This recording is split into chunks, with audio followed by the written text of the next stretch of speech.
So I'm going to talk about one of the smartwatches that I have.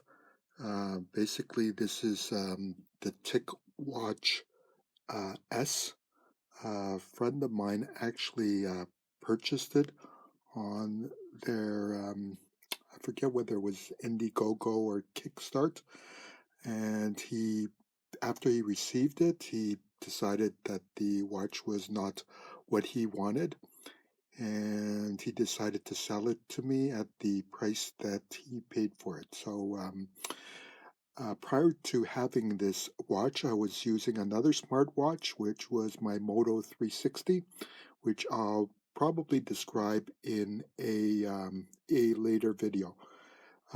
So this TicWatch S, at the time, they released two models. They released the E as well as the S, and my friend purchased the S. The major difference between the S and the E is that, well, excluding the price, because the S is more expensive, is that the S has the GPS integrated into the watch band.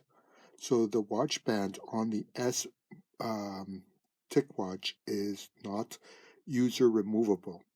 It's part of the watch, while on the E, it is user removable, and that GPS is integrated into the watch face, but is less powerful. So I'm gonna tap it to turn it on. So this is the watch face that I use for the TicWatch. Basically, the I'm fairly happy with it. The only thing is that the battery life, I feel, could be improved. It does not, based on my usage, it does not last 24 hours. I have to charge it at least twice.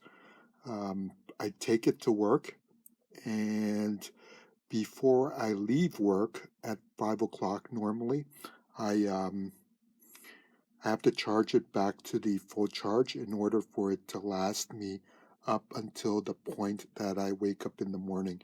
And I have mine set, as you can see, so that the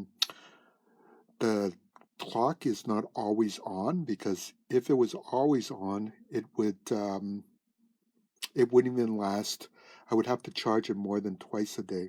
So the way to turn it on is I either tap it, or if the watch was on my wrist, I could lift up my hand, sort of point it at my face, and through the sensors, it would sort of detect that I wanted to know the time, and it would automatically turn on. So I'll just tap it again. Um, Once I receive notifications on the Android watch, the notifications icon will appear on the bottom. I just scroll up. Right now, there's no notifications.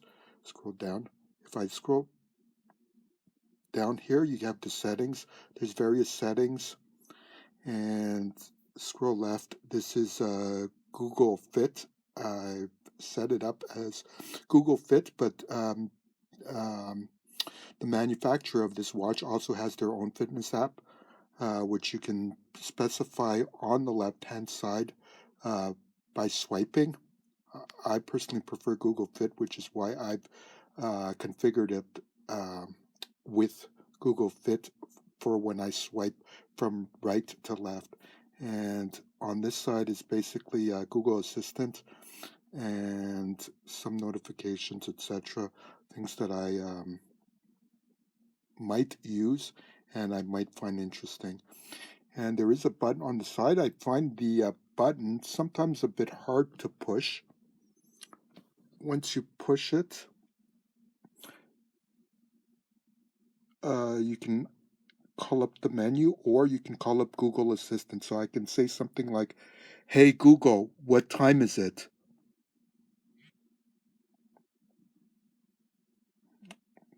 It didn't actually detect what I was saying, but normally it's somewhat accurate. So I can try it again. I can tap this little microphone icon.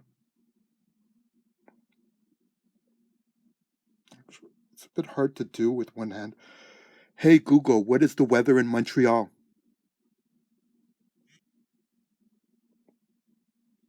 and you can see that the weather shows up. Actually, there's a link for it. I'll click it one more time. What is the temperature in Montreal? And you see that happens.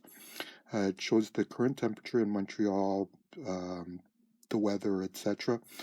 Um, Basically, as I mentioned, fairly satisfied with this watch. The way this watch charges is it uses a USB on one side, so standard USB, and on the other side, it has um, a magnetic clip. So here, basically, just snaps into place. It's magnetic and it will charge. Okay, so see it snaps into place. So the watch is fairly good, I would say, compared to my Moto 360. I like some things in the Moto 360, but my main reason for upgrading to this watch is because the model version of the Moto 360 that I had was not upgradable, and it was stuck at, I think it was Google Wear 1.0 or Android Wear 1.0. So I decided to look for an upgrade, although it wasn't absolutely necessary, since my Moto 360 actually still works. I still do wear it occasionally. The thing with these Android watches is most people actually wouldn't have this problem, but because I carry more than one cell phone, you can only link one cell phone to the watch. So if I link this to my BlackBerry Key 1, for example, and then one day I decided to use my BlackBerry Priv, I would have to reinitialize the smartwatch and then repair it up with the Priv. And that's unlike my Fitbit, which I currently wear here. Actually, you can't see it.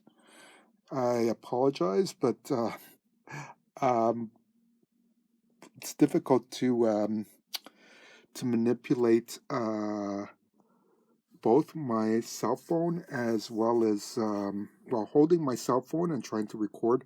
But I'm currently wearing my Fitbit. You can sort of see it underneath my long sleeve shirt.